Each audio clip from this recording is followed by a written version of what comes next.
Marshall, Kevin Wildes. It has been a very interesting year, to say the least. I'm thrilled to have spent it with the three of you and to everyone at home. That's nice, Jen. And with that, we are going to, we are going to kick off our last show of the year in a big way. We got a big weekend of football to discuss. We'll start this morning in the NFL with some playoff questions heading into Week 17. Were you looking for something more profound? Not in Week 17. They got to dot the I's and cross the T's. We know the Steelers will sit Big Ben on Sunday. Now we're hearing the Chiefs have the same plan for Patrick Mahomes. They're going to rest him for their season finale against the Chargers. But Jenna, why not rest him? Chiefs have everything clinched. Glad you asked. There's still a few unchecked items, which is where our guy Nick comes in. Nick, is it a good idea or a bad idea for the Kansas City Chiefs to sit your guy Patrick Mahomes with the playoff bye already locked up? It's probably the right decision, but I'm not sure I like it. And that is for selfish and selfless reasons. Selfish reasons is, listen, if you watch the show a lot, you've learned a few things about a lot of us. But one of the things you've learned about me is I may or may not have a slightly crippling gambling problem. And I've got bets on Mahomes to win MVP. That could go out the window. I have 7-1 on Travis Kelce to lead the league in receiving yards. Wave goodbye to that. And a bet I've already spent the money. I've spent the money on Patrick Mahomes leading the league in passing yards. That was locked up. But if he doesn't play, all of a sudden Deshaun Watson could take it from him. So for my personal perspective, I don't love it. But bigger than that, here's my actual concern. It's not that the Chiefs haven't been playing well as of late, because I think that is way overblown. They played the Dolphins, who have a top 5 defense. They scored 33 points. They then played the Saints, who have a top 5 defense. They scored 32 points. They then played the Falcons in a totally meaningless game, and the Chiefs' defense was outstanding while the offense wasn't great. I'm not worried about how the Chiefs have been playing. I am worried about too much rust. And I am worried about a team that has lost one game in the last 14 months, all of a sudden going a month between meaningful games and going 2+ weeks between actually playing with giving yourselves a bye and then having earned the bye. So it's not about, oh, the Chiefs need to get into gear, because I think that storyline is wildly overrated. It's about, if the last time you really locked in was the Saints game in Week 15, and then Week 16 you had everything clinched, Week 17 you rest everyone, wild card weekend you have a bye, and now all of a sudden, Brandon, you're playing either the Ravens or the Browns or the Titans or whomever you're going to be playing in round 2, a team that would be coming off a playoff victory. That does concern me a bit. I understand trying to avoid the injury, but I think the rust thing, Brandon, could be a real factor here.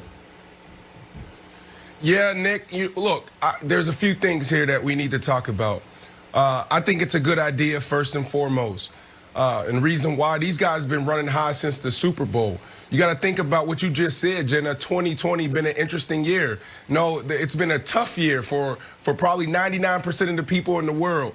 So when you think about this, the physical and the mental toll that's been on a lot of us throughout this year, and then all these athletes as well, going into a billion-dollar business. They're multi-million-dollar athletes, and every day they're being criticized and critiqued and judged. They don't walk into these facilities and these coaches are saying, hey, guys, great job. No, 90% of the time they're like, hey, wide receiver, you're a yard off. You're an inch off the mark. You got to be better. Patrick Mahomes, you see that right foot?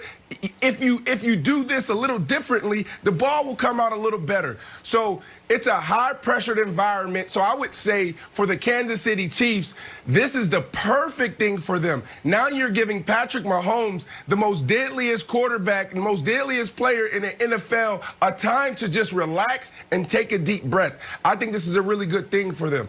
And, Nick, I feel so bad for you. Man, you put all that money on the line to the MVP. Man, I don't want to talk about Travis Kelce. That's brutal. They were all good bets. Buddy, I hope hopefully you parlayed the bet I hope you parlayed the bet about them going back-to-back because they have the best opportunity to do the ultimate thing, and that's win a back-to-back Super Bowl. So the MVP, it may be out there, but Kevin... That's a good point. Correct. So I think this is a good thing. And Kevin, look, Patrick Mahomes may still win the MVP because Aaron Rodgers is going into Chicago, and it's not going to be an easy job for him. I'll tell you that, buddy.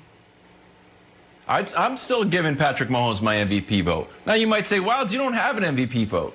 All right, details. Look, Nick, this is why I don't think you should be worried. Patrick Mahomes knows his body better than everybody else. He knows the strategy of how to move through the playoffs. The only thing he doesn't know is, like, there's no such thing as the Patrick Price. Everybody gets the same State Farm deal no matter who you are. And at some point, Jake, if Patrick Mahomes doesn't get it and Aaron Rodgers doesn't get it, maybe it's on you. Maybe it's your messaging. But here's the thing Patrick Mahomes does know. He hasn't been playing great, Nick. So the first 12 weeks of the season, killing it. You're up here puffing your chest out, being awesome. These last weeks, I mean, you can say that, like, it's overblown, but we know that he's a safety away from that Saints game, or a touchdown that turned into a safety, of being much closer. The A.J. Terrell interception drop, you could have lost that game. So this is a little bit concerning to me, and I assume he knows this. He's like, you know what? If he felt like he needed to shake some rust off and play, he would have. But I don't think he does. But this is a little bit concerning to me, as I think it should be to you. Well, I will admit, and I think it's obvious, he has not been as sharp the last few weeks. You saw it with the 3 picks in the Dolphins game, which was more picks than he had in the whole season up to that point. And the A.J. Terrell play, you're right. It would have been a hell of an interception, but it was an interceptable ball. What does give me some solace in Andy Reid's decision to rest Mahomes, Jenna, is that I think Mahomes knew it going into the Falcons game. And he clearly wanted the rest. Because if you watched his reaction when the Falcons missed that field goal and the Chiefs won, it wasn't just the reaction of, oh, we're not going to overtime.